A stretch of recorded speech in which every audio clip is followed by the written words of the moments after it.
Welcome to TAMA Talks, brought to you by the Torrance Art Museum Advocates. I'm Janine Madden, current TAMA president, and I'd like to thank you for watching. Today, we will be discussing work which is currently on view in Gallery 2 at the Torrance Art Museum. Everything You Say Can and Will Be Used Against You is a new solo exhibition by artist Brian Singer, which confronts the current state of American society.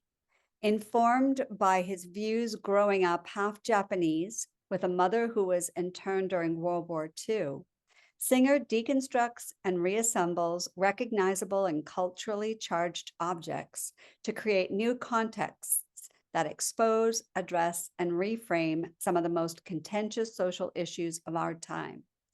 The museum has an excellent synopsis of this show on its website, www.torranceartmuseum.com.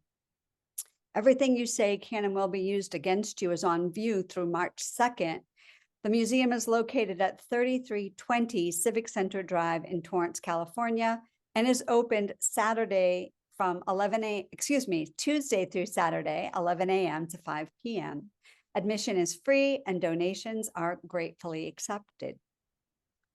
This discussion is being recorded and will be posted to our YouTube channel with all of our previous TAMA talks. You can access it from our website, tamadvocates.com. We are joined today by none other than Brian Singer, the creator of all of the work in the solo show in Gallery 2. Brian, also known as Someguy, is a San Francisco-based fine artist whose studio practice and large-scale public projects address a variety of social justice issues. With a meticulous rigor and legibility informed by his experience as a graphic designer and visual communicator, Singer's work invites critical engagement through surprising juxtapositions of media and wordplay, ranging from intimate works on paper to international participatory projects. Singer's practice is unified by the desire to facilitate unexpected moments of human connection.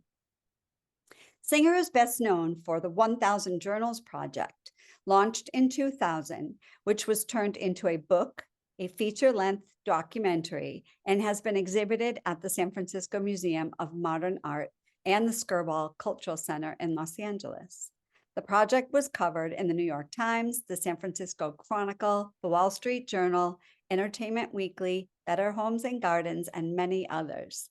Singer also launched the provocative project Twit Spotting, where photos of people using their phones while driving were placed onto billboards in the San Francisco Bay Area, gaining widespread attention across regional broadcast media outlets.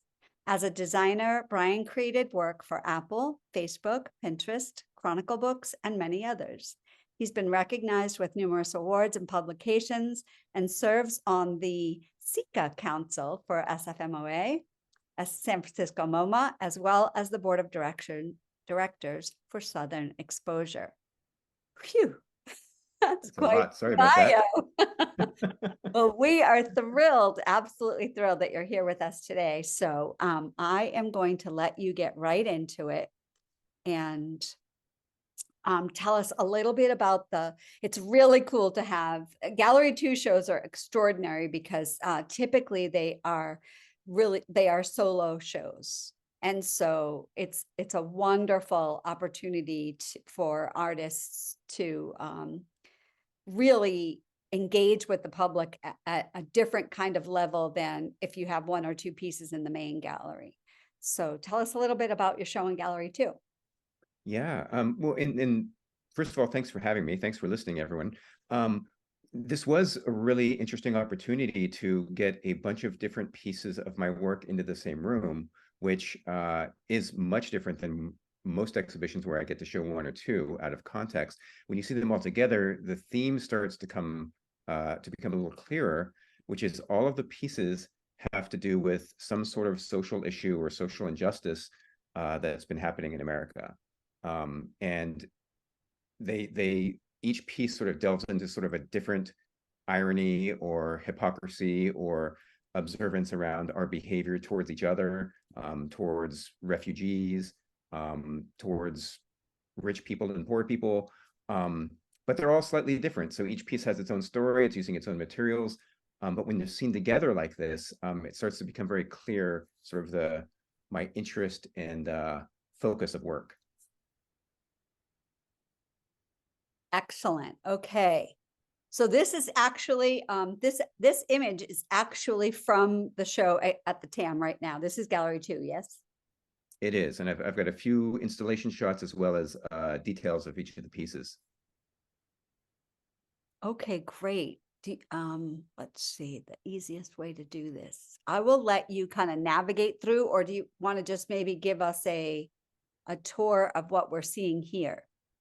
Sure, I can start with the large piece in the back, made up of the lifesavers. The piece is called Life Support, and you can sort of get a sense. It's a typographic piece where the titles of social justice movements are put in type onto the life preserver or lifesaver. And the type, it's hard to tell here, is actually made out of gunpowder. So the piece is really about how all of these movements, these social justice movements that have happened over time on a number of topics, how fragile they are, and how easily they can also sort of ignite and sort of spark a movement. The reason they're on lifesavers is because they can also be extinguished, and they do require sort of constant sort of energy and attention to keep them at the forefront. Some of these, I look at something like Take Back the Night was a really popular and big movement when I was in college, but you don't hear much about it now. So some of these are from long ago. Some of these are more current. And probably my favorite, I'm just going to tell you right now, is in the upper left. It says May 35th. Oh, And this one is actually not about the United States, but in China, because there's so much censorship of the internet, they can't talk about Tiananmen Square. And the date that Tiananmen Square happened was June 4th. Is that right? June 4th. okay. So the way to get around that, to have your work not censored, is to mention May 35th. So Interesting. Okay. this is what they were doing to talk about Tiananmen Square without having the censors flag it, which I thought was just brilliant, and also scary to live in a world where like everything's being censored all the time, and you're putting yourself in danger anytime you talk about things. Right. Right. And interesting. So I'm assuming when you say gunpowder, if I were to toss one of these into water, then I would assume that the gunpowder would just dissolve, or is it somehow applied to the actual material? So it's actually glued onto the material, and I've coated it both to make it a little bit safer, so it's not super flammable, Sure. but also to protect it and make sure it doesn't. It's weird. It's a little bit like glitter in that Okay. you can sort of, they're like little flakes, and you can peel it off if you really try. But this was just to make it so it doesn't make a mess on the floor. Interesting. Okay. And is this a site-specific installation, or is this something that you can, is it in different configurations every place you place it? It's been done in different configurations based on the space. And as you can see, it's set up as a 8 wide by 4 tall, which was perfect because there's only 30 of them right now, but it leaves those extra 2 spots at the end, sort of like what's next, what's the next Yes, movement. So I absolutely. thought this was the perfect space and configuration for the piece. Excellent. Yeah. So if we move around the room, maybe I'll just do that. The one in the back is called The American Dream, and I could probably pull up details of this. But it's essentially, my process is to take symbols like flags and to dethread them thread by thread. And then I tie those threads together end to end, and then I wrap them around objects.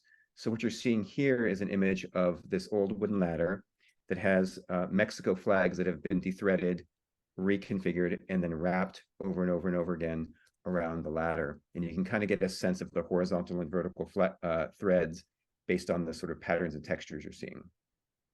And this piece is really, it's called The American Dream because it's really about the inaccessibility of, for folks who, myself included, have bought into the idea of the American Dream, how inaccessible it is, how inaccessible the economic ladder is for groups of people that, you know, in a large part, build a lot of the homes in this country, farm a lot of the food, yet are sort of prevented from, you know, attaining sort of that economic freedom.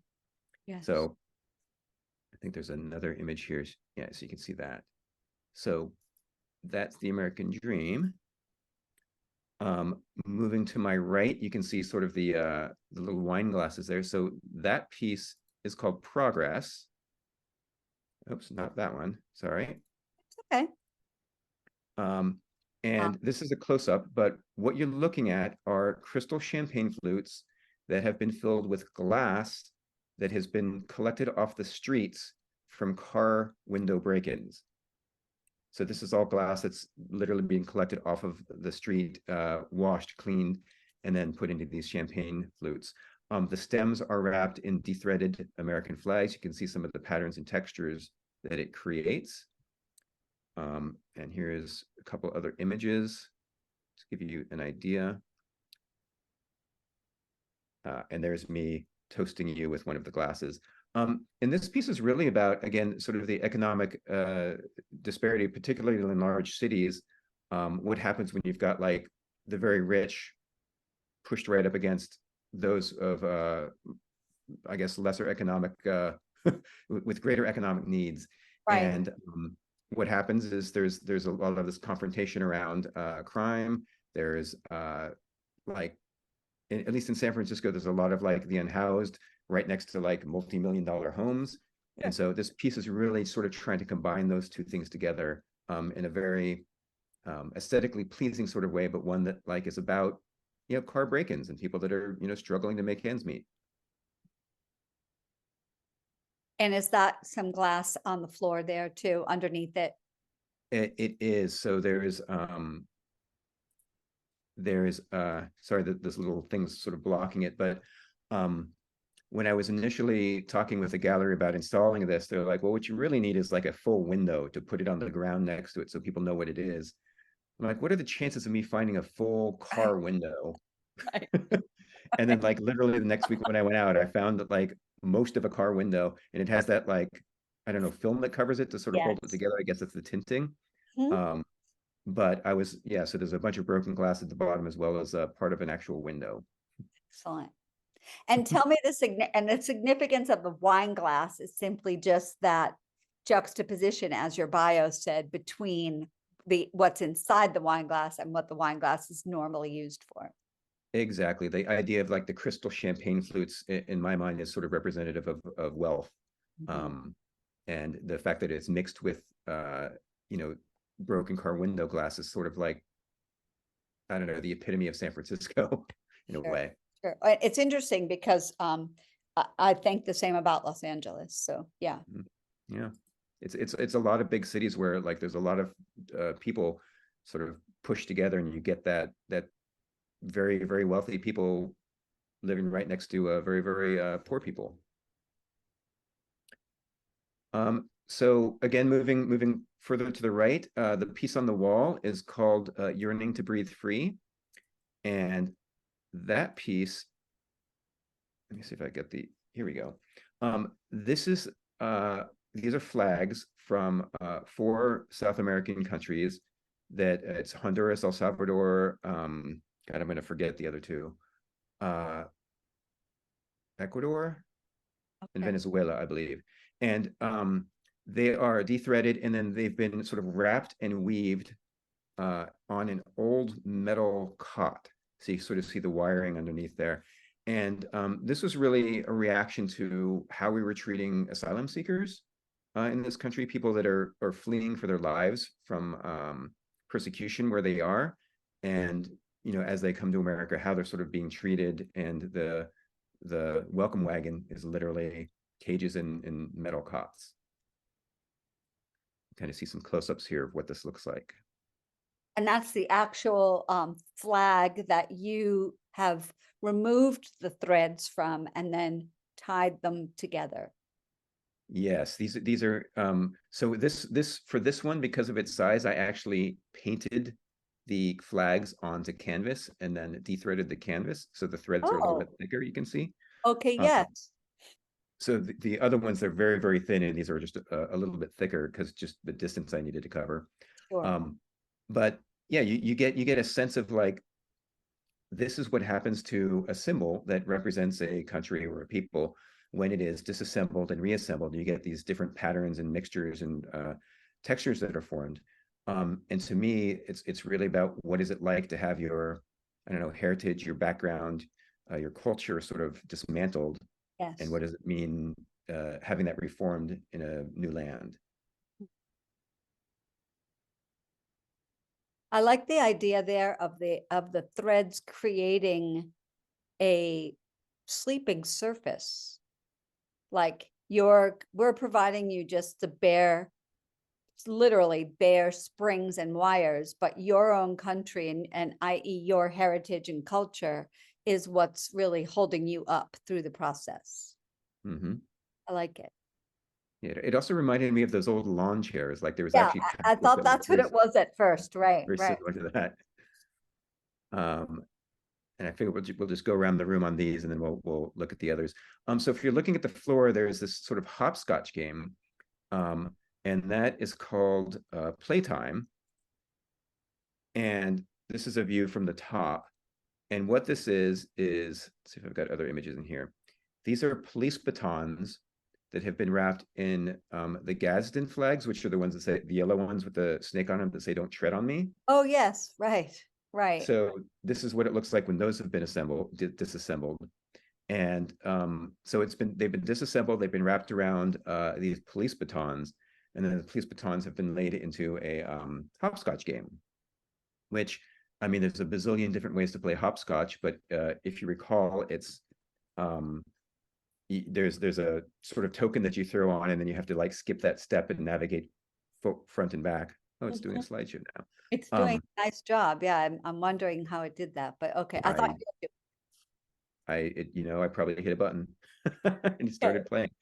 Um, but this piece is really about what it must be like to sort of navigate, growing up in a country where your childhood and you're afraid of threat of the police, essentially. Like, what Mhm. does it mean to be like, I've never had to deal with, like, when I've been pulled over, I've never feared for my life. And there's a whole group of people in this country that literally have to fear for their lives when they get pulled over by the cops. Right. And so this is really about sort of the innocence of childhood and play, like what it must be like on the schoolyards, combined with that idea. And interestingly, if you remember in hopscotch, the 4 and 5 and 7 and 8, you can put both feet down, but not here. So that's also like a whole nother level of it. Yeah. It's how do you get from here to home? Mhm, mhm. Yeah. Let's see what the other one was here. Oh, and then in the foreground of this photo is a piece called American Pastime, and I will talk you through that. Um, so this is, let's see, where's the best photo of this for you? So this is essentially a cornhole game that has been adorned with type and the bags and corn, and the type spells out "as long as grass grows or water runs," which is the promise that Andrew Jackson made to Native Americans about the longevity of their land rights. So it was obviously a broken promise. And in one side of the cornhole, it's done in fake grass, and on the other side, it's done in sort of gold uh, reflective material, and it's in reverse, sort of alluding to the land grab and the pursuit of wealth, because that's literally what was being taken. Um, and then yeah, the bags themselves are filled with the what is it called, jack corn? It's the common term is Indian corn, but I didn't want to.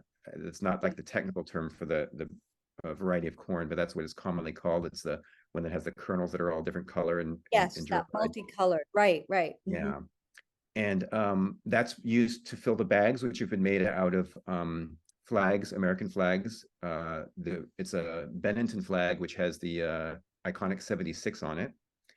And so those are what the bags are made out of. And then the corn is, the dried corn is used to sort of fill the holes. But the piece is literally about combining these two ideas of like the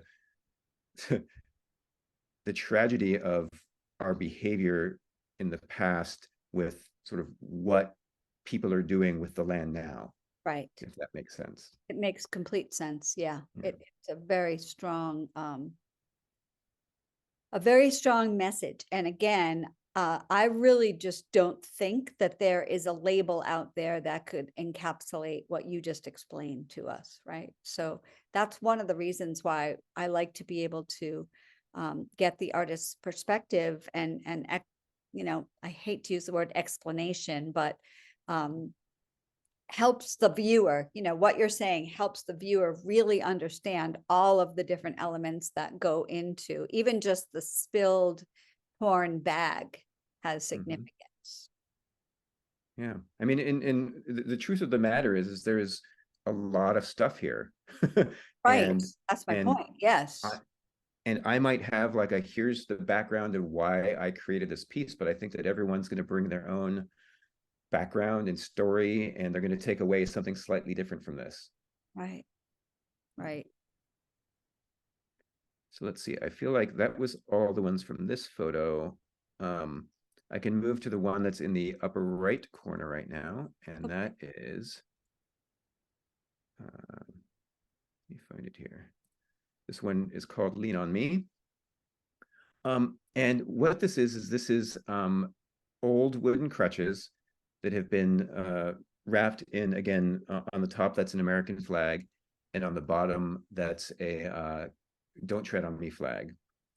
And again, this piece is really about this sort of notion of, I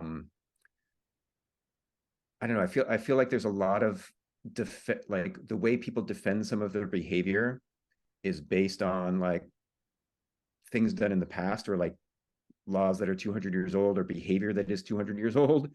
And the leaning on that, or like the getting America back to the days it was great when it wasn't that great for everyone. I feel that's sort of like like an excuse, or here, being illustrated with a crutch. So for me, this is really about the excuses we make, and how we sort of justify why things are the way they are, or why we behave the way we behave, when it's I don't know whether it's legitimate, because we can change anything we want to change. We just sort of refuse to, I think. Sure. Yeah, that is very I look at this piece and see the idea of again, it's that idea that is it that we give sympathy to those who are using a crutch, and therefore we are more readily accepting what they have to say, even though what they have to say is unacceptable. That makes sense. Mm-hmm. Yeah. Yeah. I mean, and this is why art is so wonderful. It's like, I put this piece up, but everyone who sees it is going to take something different away from it. I sort of Yeah. love that about this stuff. And a lot of this work is deep and complex and challenging, and everyone's bringing their own, I don't know, their own story to the table. So I love when people have different, like, I love when people explain what my work it means to them without Sure. me telling them what it's about. Yeah, that's why I was reluctant to use the word explain, because Max and I not Max and I personally, but we kind of go back and forth on this idea of the visual interpretation of a project by an artist. This idea, I think he's looking at it more from an idea that if you're looking at an abstract piece of work, he always says, like, oh, I see a dolphin. And he's like, that's not really a dolphin. But it's that idea of, when I look at that work, I see, if I didn't know that if you and I hadn't spoken and I didn't know about the flag composition, then I would look at it very differently. And so I like the idea of having more information. It informs me so that I can look at it in a different way. And to be quite honest, knowing more about it evokes a very different feeling in me, a much more somber feeling, particularly the cornhole game. A much more somber and reflective and respectful feeling than if I didn't know anything about it. Mm-hmm. Yeah, it is interesting how, like, particularly with this type of work, the understanding the material choice or the story behind it does sort of add a level of depth that I don't think most people are going to get just from looking at it. Correct. Exactly. I completely agree with you. Yeah, I'll move over to the two pieces on the wall to the right here. These are called deconstruction number 3 and deconstruction number 4. This is part of a series. This is a close-up, but what you're looking at are pieces of wood lath. That's construction material. It's like back in the days when they had like thin slats of wood with plaster. The walls, at least in San Oh, yes, Francisco yes, construction. yes. Okay. So these were taken from, this wood was taken from remodel and construction projects in the Mission District of San Francisco, which is one of the hotbeds of gentrification. It's a neighborhood that, was affordable and then became very unaffordable. And then, a lot of money came in and pushed a lot of people out. And so this wood is taken from the neighborhood, and the piece is called deconstruction because it's really about what is it like, what does it mean to disassemble and reassemble a home, a community, a neighborhood, a country, a flag. And it's like all of those ideas combined. And what I've done in these I've used the American flag. I think these are the same flags with the 76 on them, and then also Mexico flags because the neighborhood is primarily Latino. And just a composition of like the whitewashing of some of the slats, so covering the old with the new. Ah, interesting when you say whitewashing. Yes. Okay. That kind of has a double meaning there. Yeah. I mean, that's really kind of what gentrification is all about when you get right down to it. I mean, it's a lot of like, hey, here's a house, I'm gonna rebuild it and make it new and fresh and more expensive Right. and yeah. And the people who lived in it won't be able to live in it anymore. And so, um, light is a difficult thing for communities to deal with, but at the same time, that it it also represents a culture of the people who have lived in that community who have been unable to maintain, unable to maintain their neighborhoods in the way that they want to maintain them. Mm-hmm. It's unfortunate that we associate those poorer communities with somehow associate that with a lack of desire for those who live there to have nice things. Mm-hmm. Yeah. And it's unfortunately a symptom of capitalism, which is Yes. just Yeah. money will go where money can make more money. Mhm. You know? Yeah, where grass grows and water flows. Yeah. Let's see, what else do we have here? Okay, moving around the room. Okay. I'll do the two on the left here. So these are both book pieces. The first one is called Separation, and it's an Bible cover from the 1890s. So you can sort of see the front cover on the left side and sort of the inside cover on the right. And this is an American flag again that has been same process, disassembled thread by thread and then tied back together end to end.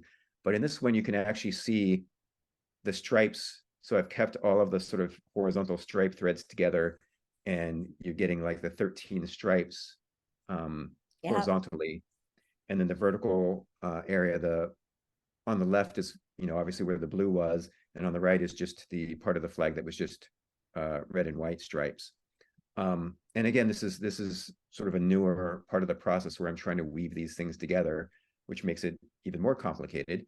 But again, this piece is about sort of the our attempts at separating church and state in this country, and how interesting it is how we always sort of are attacking other people's faith, even though the country was founded on freedom of religion.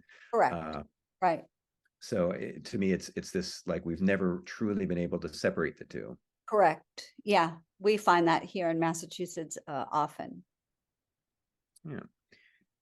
So there's that piece, and then the other book on the wall is this is a Confederate flag that has Oh, been dethreaded and put back together. It's just sort of turns into this mush of like slowly undulating pattern. And it's been wrapped around a copy of Uncle Tom's Cabin.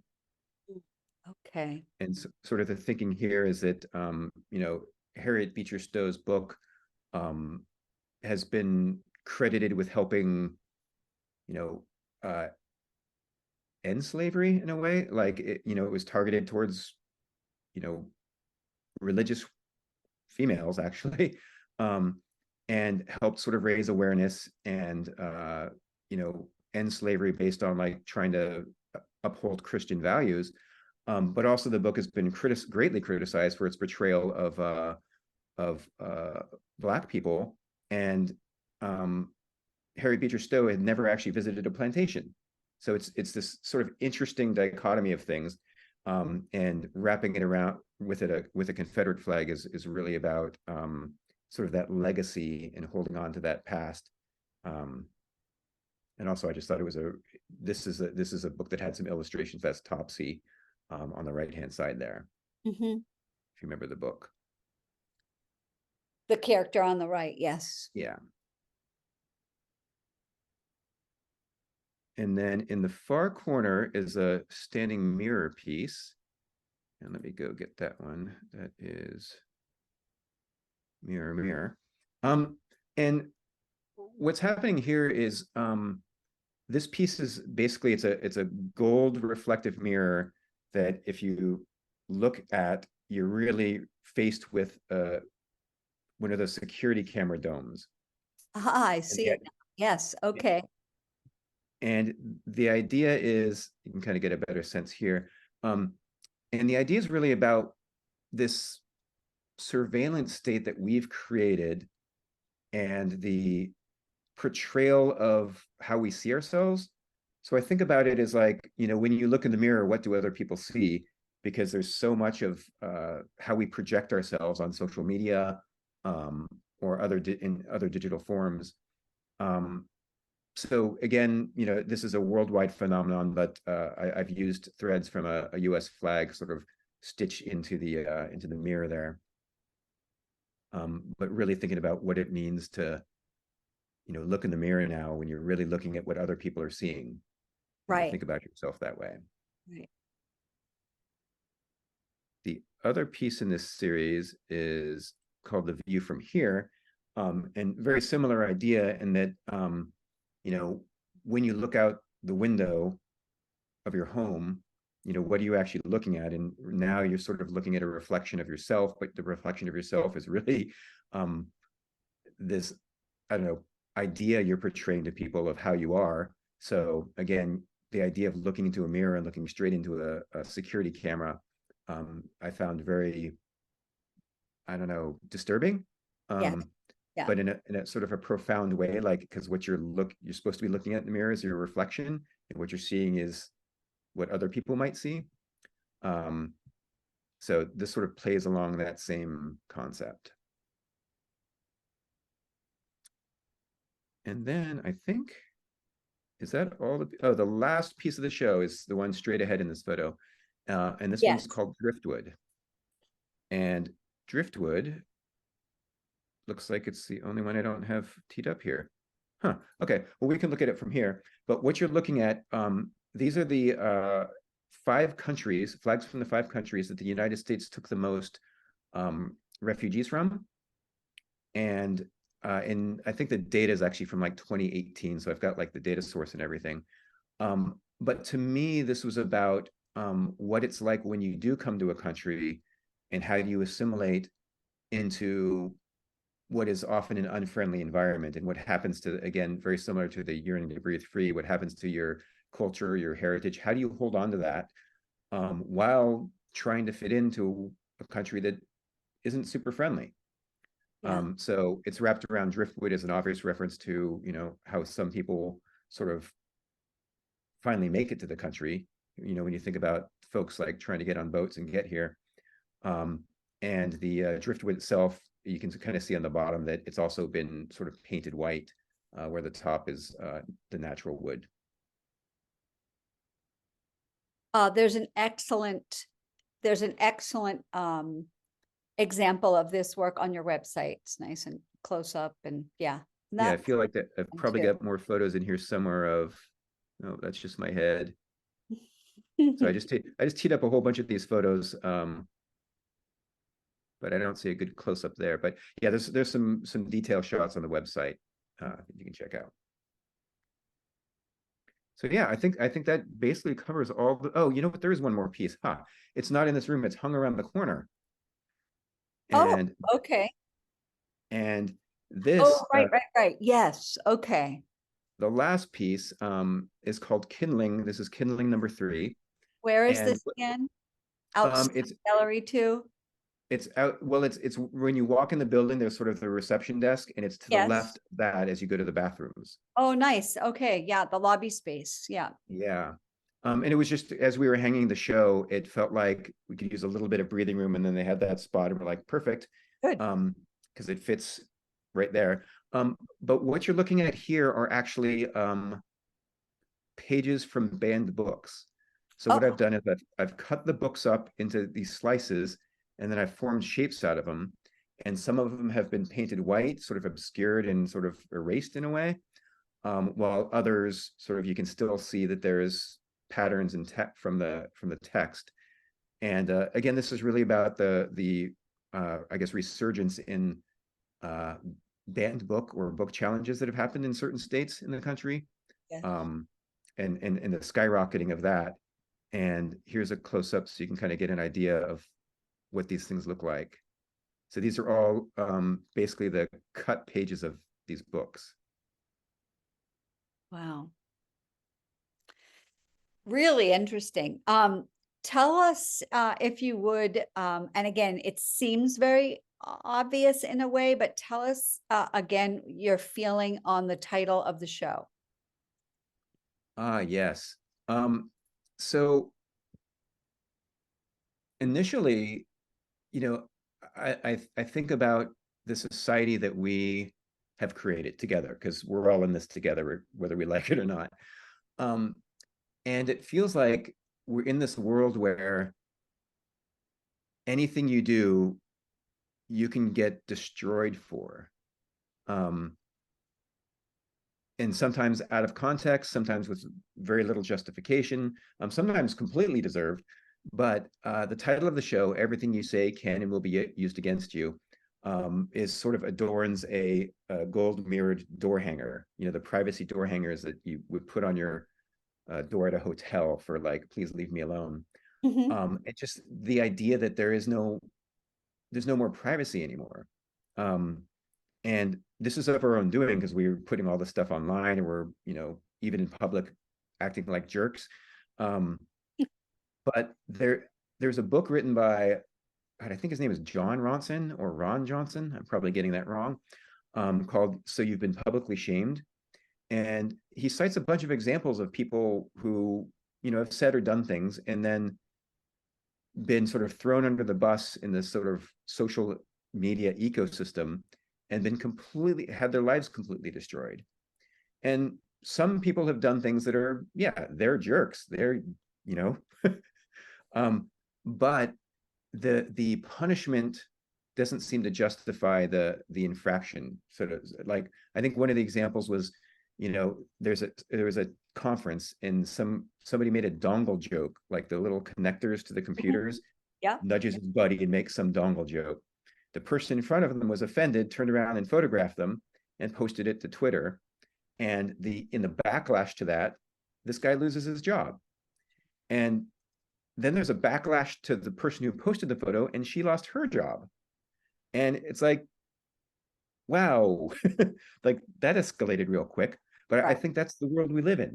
So the title of the show is really about like, I don't know, it feels like you got to be really careful, and even something done innocently or done without like thinking it through can have huge ramifications now, which is unfortunate because I don't know, I feel like from an artist perspective, I don't want it to stop artists from pushing the envelope, but I feel like, it definitely can.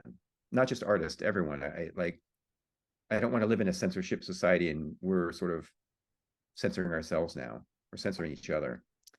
Super cool. Thank you so very much. Oh, my pleasure. Absolutely. Thanks for chatting. Oh, absolutely. It's fascinating. And I have to say, we started these TAMA talks like during COVID, and we chose to continue them because we do still have folks who, for whatever reason, either don't want to come out to the museum or haven't gotten a chance to come out to the museum or have seen the work. And now they'll be able to listen and gain a deeper understanding of what you're trying to convey. So really appreciate it. Yeah, of course. Always happy to chat about art.